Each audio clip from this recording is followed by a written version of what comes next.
आणि आता जाऊयात मुंबईतल्या दादरमधील स्वामीनारायण मंदिरात। या स्वामीनारायण मंदिरामध्ये अन्नकूट महोत्सवाचं आयोजन करण्यात आलंय। या महोत्सवात भाविकांकडून भगवंतासाठी प्रसाद बनवण्यात येणार आहे।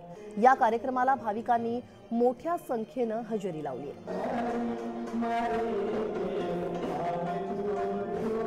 दादरच्या स्वामीनारायण मंदिरातलं हे दृश्य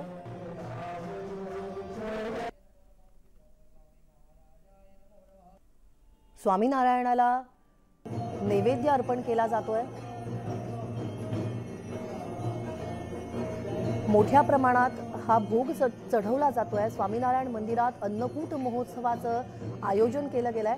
भाविकांची मोठ्या संख्येने भाविकांनी स्वामीनारायण मंदिरात हजेरी लावली आहे। आज पाडवा आणि भाऊबीज हे एकत्र असल्यानं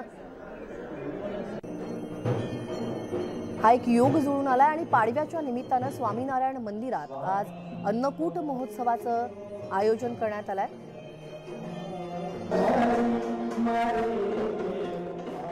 स्वामीनारायण मंदिरात नैवेद्य अर्पण केला गेलाय।